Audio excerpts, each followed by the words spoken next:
Oh, have you heard if they're coming? Lavender. or- Oh, they're not coming. They'll be here next Sunday. Oh, Lavender. I okay. call it violet.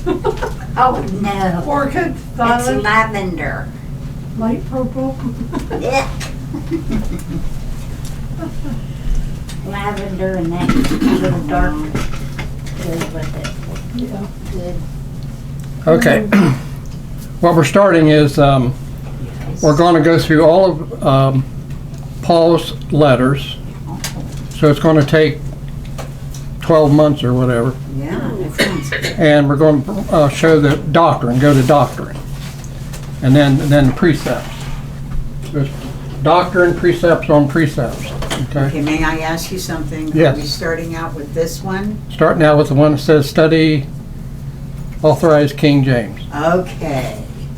Second Peter. Yeah, 2 Peter 1:16. The other notes are just side notes, but we may get into, we may not. Okay.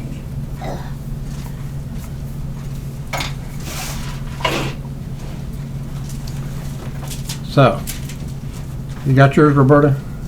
I would. Where it says This study is- authorized Yeah. King James? I Okay. seen it. All right. I know. Oh, I'm sorry. You should be. I will. I'm gonna leave you alone. You'll figure it out. You've already have it figured out, much more than I do. So we study the Bible. We choose the King James, the authorized King James, because we know that it has no errors in it. Okay? And it hadn't been changed. And it's from God to us in English. Okay? So let's go to 2 Peter. 2 Peter 1, chapter 1.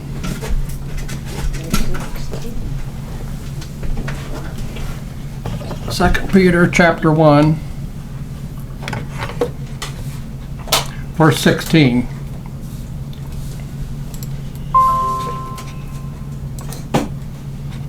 Okay. For we have not followed cunningly devised fables when we made known unto you the power and the coming of our Lord Jesus Christ, but were eyewitnesses of his majesty.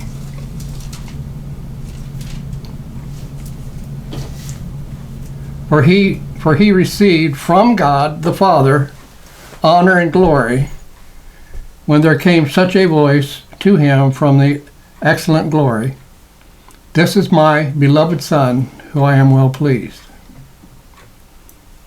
And this voice which came from heaven, we heard, in other words, they're witnessing it, the apostles, when we were with him in the Holy Mount. Okay, so they're eyewitnesses. They've experienced it. But there's something greater than the experience. Okay? Verse 19. We have also a more sure word of prophecy, whereunto ye do well that ye take heed as unto a light that shineth in dark place, until the day dawn and the day star arise in your hearts. So what is greater than experiences?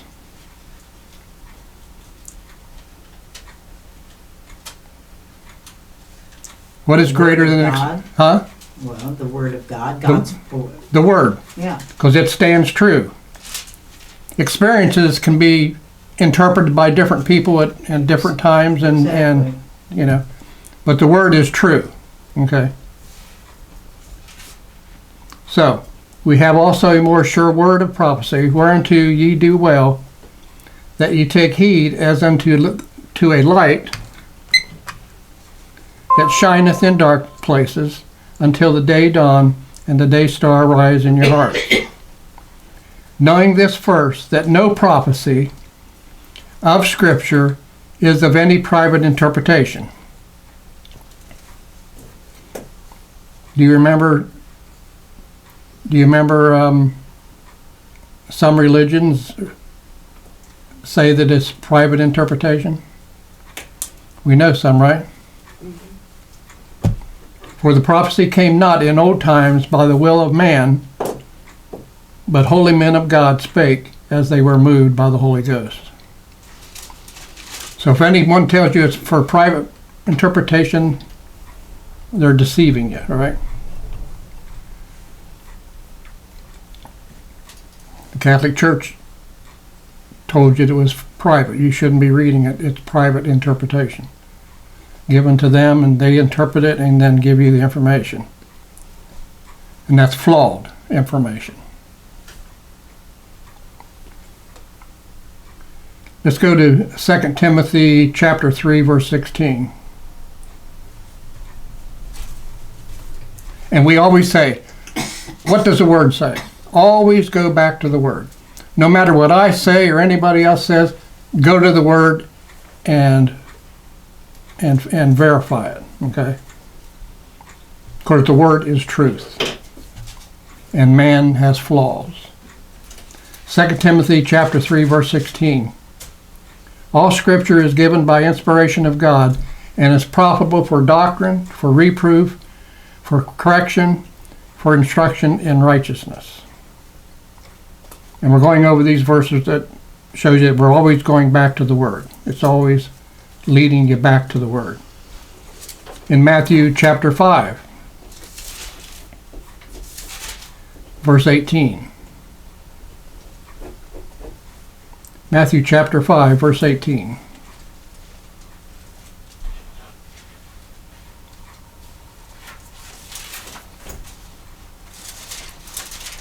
Verse 18. For verily I say unto you, till heaven and earth pass, one jot or one tittle shall in no wise pass from the law, till all is fulfilled.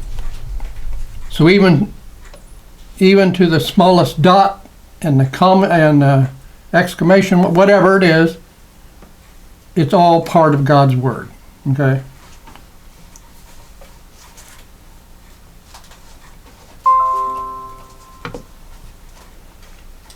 And it will not pass.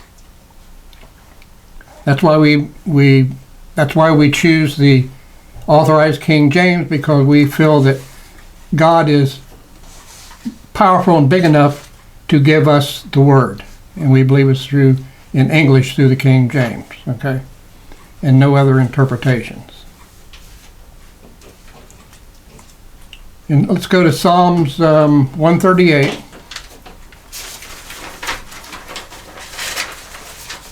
Psalms 138, verse 2. Psalms 138.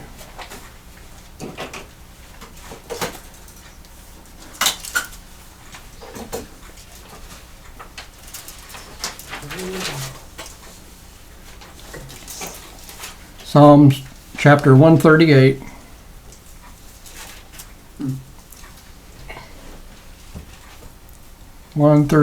Verse 2.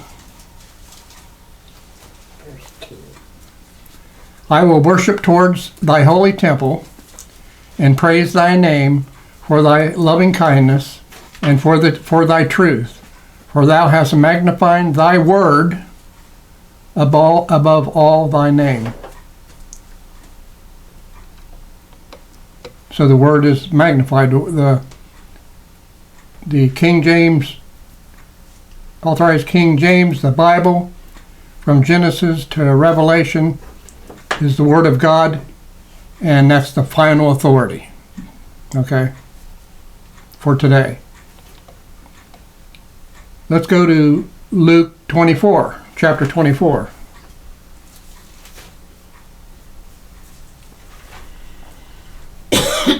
Luke chapter 24, verse 25.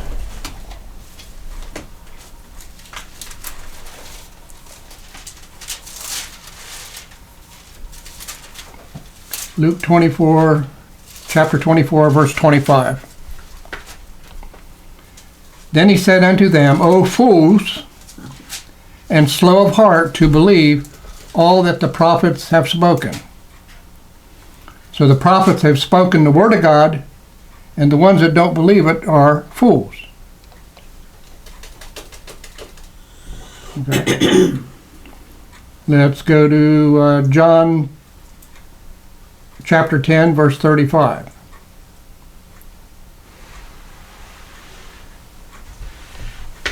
John chapter 10, verses 35.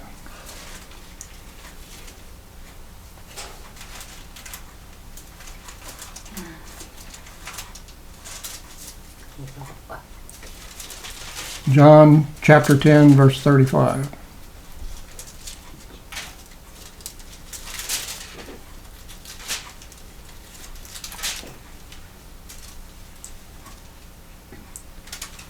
John chapter 10, verse 35.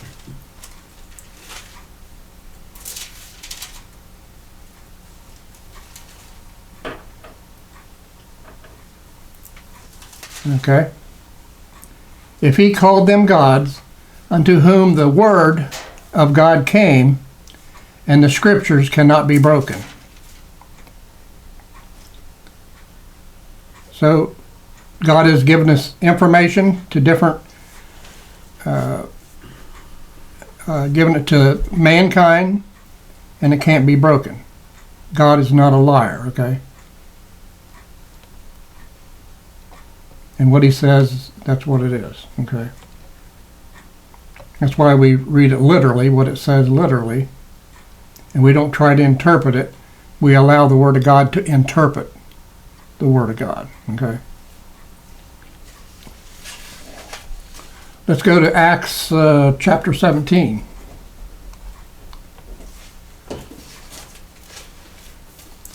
Acts chapter 17, verse 11.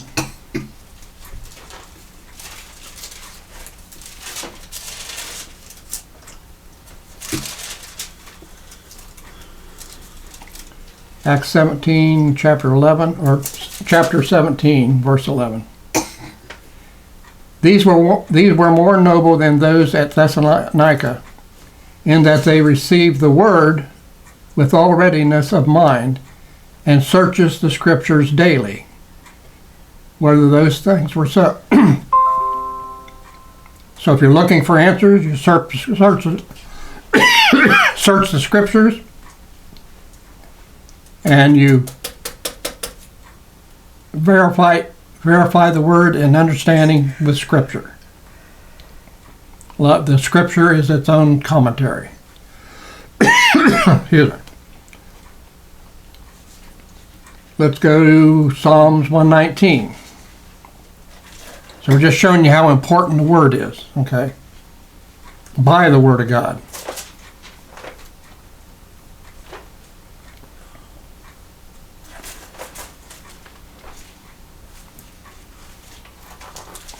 And if you're studying the Word of God and you read a verse, it's very important to understand what the verse is talking about, and you have to read the whole chapter. Okay. If you don't understand, then you go to another related chapter. Psalms 119, verse 60. Psalms 119, verse 60. I made haste and delayed not to keep thy commandments. And where did he get the commandments? From Sound Doctrine, out of the Word.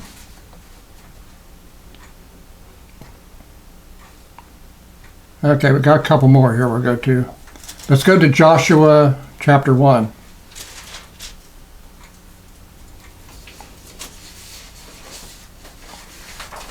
So the Word of God was important in the Old Testament. It's important through Paul's letters, and it's important to the ages to come.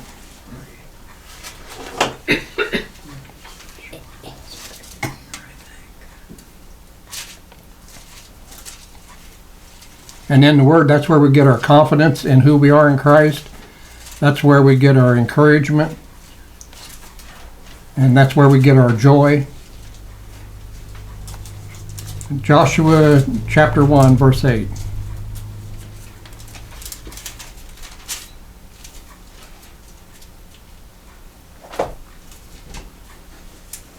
Joshua chapter 1, verse 8.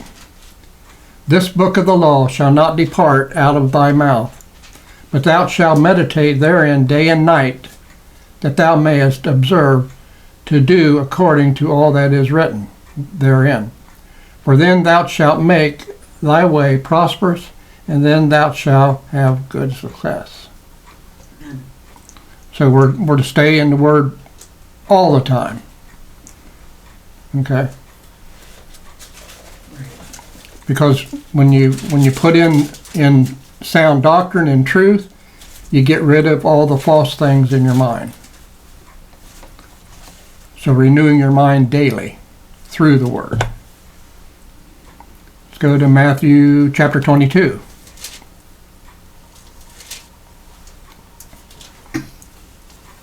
Matthew chapter 22, verse 29.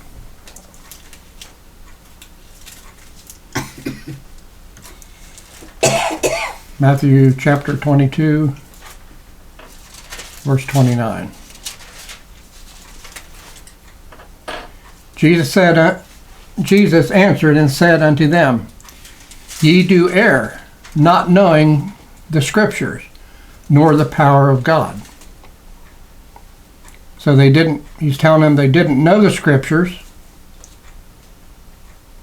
and in those Scriptures is the power of God. In those Scriptures is the power of salvation. If you didn't know the Scriptures, would you have salvation? Would you know salvation? You wouldn't have that confidence, would you?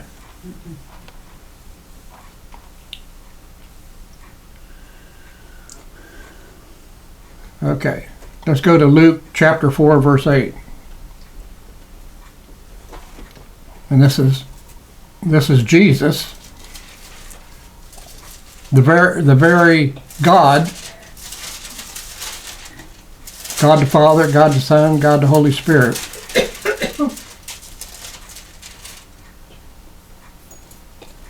And he's speaking, and he's directing them back to the Word. In Luke chapter 4, verse 8. And Jesus answered and said unto him, Get thee behind me, Satan, for it is written, Thou shalt worship the Lord thy God, and him only shalt thou serve. So even Jesus is saying, hey, you go to the Word. He already had the authority. Mm-hmm. He was the authority, but he's saying go to the Word. Okay? Let's go to the last one. Let's go to Luke chapter 24. Luke chapter 24, verse 26.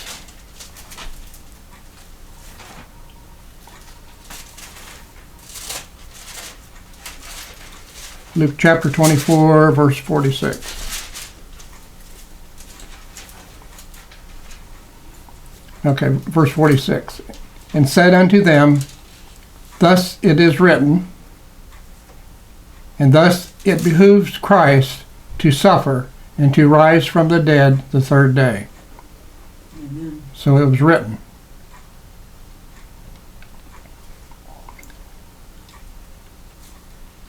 Now remember, God says different things at different times to different people. So there's a dispensation. Okay? There's many dispensations as you read through the Word of God. And depending on the time and the people and whatever, he gives different instructions. But he does not contradict anything. Okay? Mm-hmm. This age of grace, the mystery is new information.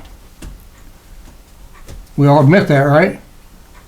You have from Genesis up through Matthew, Mark, Luke, and John, you have one message. There's different messages in there, but say Matthew, Mark, Luke, and John, Christ's earthly ministry had one message to the nation of Israel. Paul comes on the scene, Saul, which becomes Paul, comes on the scene, and he has a different message to this age of grace. That's why it's so important to rightly divide the word of truth. Okay? All right.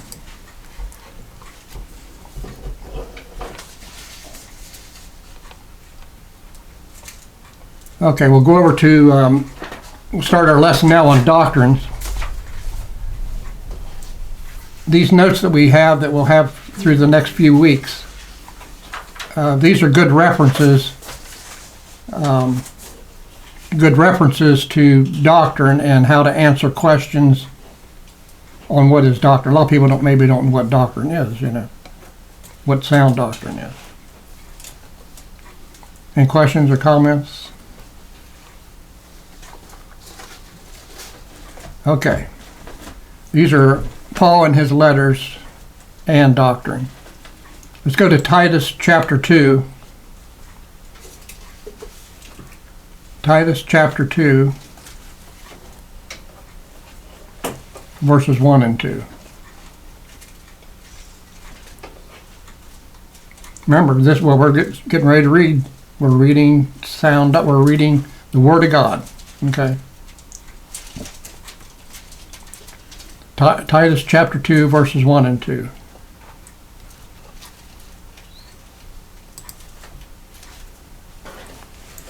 Verse 1. But speak thou the things which become sound doctrine. That's a commandment. That the aged men may be sober, grave, temperate, sound in faith, in charity, and in patience. So these are instructions,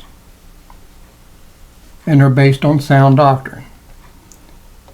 If you're desiring to be a mature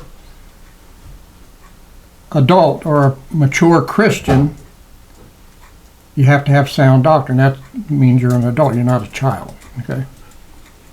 Let's go to Titus chapter 2.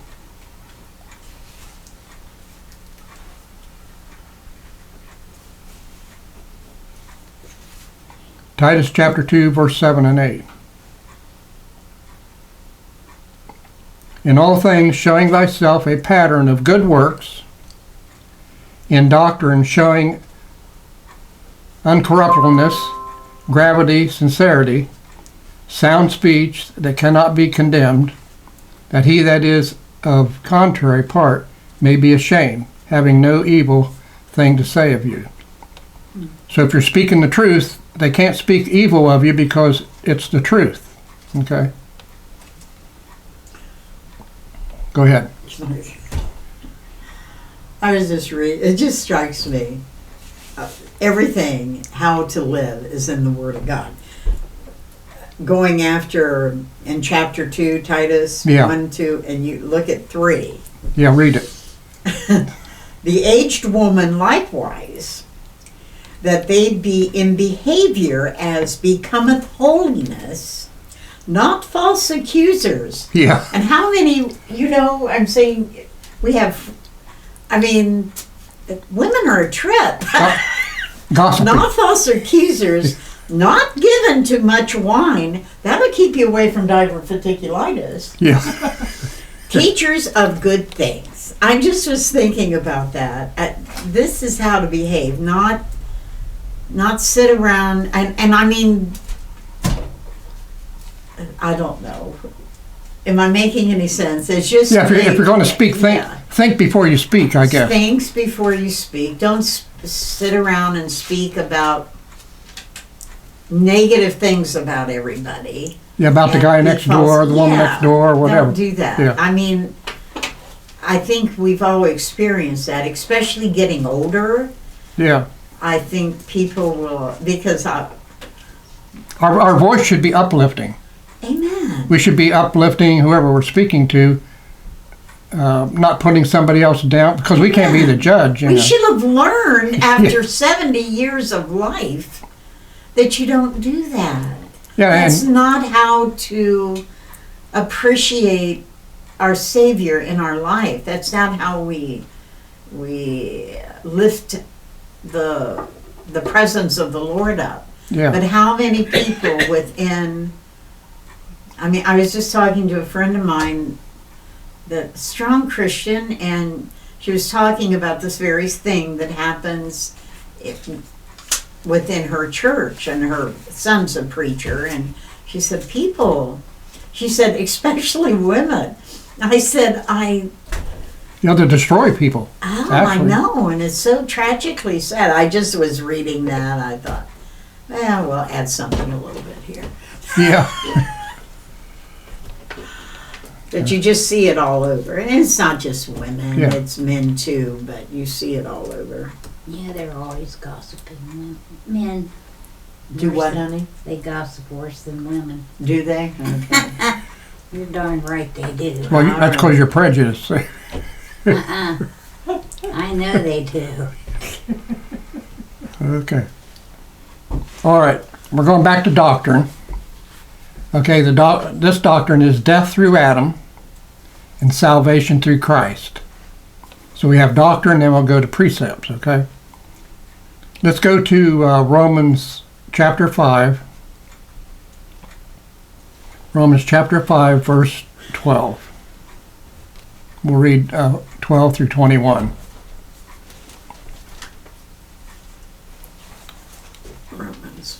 Romans 5, 12 through 21.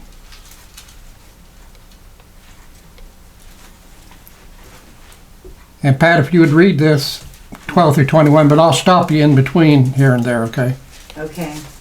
So go ahead and read Romans chapter 5, verse 12 through 21. Wherefore, as by one man sin entered into the world, and death by sin, and so death passed upon all men, for they all have sinned. For unto the law sin was in the world, but sin is not imputed when there is no law. Okay, what he's meaning there, that from Adam to Moses, men were sinners because they were born sinners, right? They had the sin nature. But there was no law written that they were breaking. They were sinners and they were hell bound. Okay? So you have sin. We're all born sinners, all of us. Then we have the results of sin, the fruits of sin. We start doing sinful things because we're sinners. Okay, does that make sense? What was that? We're all sinners. There's no law that says against that. We're all sinners. But because we're sinners, then we act on that and do sinful things. So we have actions. Some people rob bank, some people murder, whatever it might be. Whatever it is, it's an action. Okay. We had no choice that we're sinners, but we do have a choice on doing evil things. Does that make sense? Well, until the law, and that's what we see now, because until the law came, humanity didn't know Yeah, they just what was right or what was wrong. Whatever's a good in their mind. Exactly. The law came. God set down the law, Yeah. the 10 Commandments. He set it down. We're at the same place because people don't know the 10 Commandments. People don't, the law is there. But I'm just saying humanity, because it's unbelievable the things that people do. They don't have well, the Word of God says that's going to happen. Yeah. There's going to be a blindness as to what is right and what is wrong. That's where we are. That's why we preach Christ crucified. Is Amen. they're blinded by Satan, Blinded by Satan. but they don't have to go to hell because of the grace of God, because of what Christ did. So we preach Christ crucified, which solves that sin problem. But most of the world don't know that. Yeah. They don't realize that they're sinners. They know they sin, but they don't know how to get out of that, I guess. And of course, you only learn that through the Word of God. You don't learn it through you learn it from sound doctrine. All right, Where were we? verse 14. Thank you. Nevertheless, death reigned from Adam to Moses, even over them that had not sinned, under the similitude of Adam's transgression, who is the figure of him that was to come. But now as the offense, but not as the offense, so also is the free gift. For if through the offense of one many be dead, much more the grace of God and the gift by grace, which is by one man, Jesus Christ, hath abandoned unto many. Yeah, that grace of God, the world doesn't know about it, or they don't know sound doctrine, and they don't understand. They don't know the truth. It's important for us to rightly divide the word of truth, so somebody won't be deceived and end up in hell, being falsely taught or whatever. Okay, 16. Okay. And not as it was by one that sinned, so is the gift. For the judgment was by one to condemnation, but the free gift is of many offenses unto justification. For if by one man's offense death reigned by one, much more they which receive abundance of grace and of the gift of righteousness shall reign in life by one, Jesus Christ. Yeah, Christ crucified. That's what we teach. Amen. Okay. Therefore, as by the offense of one judgment came upon all men to condemnation, even so by the righteousness of one the free gift came upon all men unto justification of life. For as by one man's disobedience many were made sinners, so by the obedience of one shall many be made righteous. Moreover, the law entered, that the offense might abound. But where sin abounded, grace did much more abound. Can you sin so much that you can't be saved? No. Grace is deeper than that. Amen. In verse 21. That as sin hath reigned unto death, even so might grace reign through righteousness unto eternal life by Jesus Christ our Lord. Okay. We're born sinners. We commit sins. Christ, by the cross, paid our sin debt. Amen. We don't have to pay that debt. All right. The next doctrine on your papers, if you put through those doctrines, you put that yellow marker or something through it, and if you go back for references or whatever. On this one is as Christ was raised, forget that K in there, ASK. Says, as Christ was raised, so will we be raised. And that's supposed to be a period there, but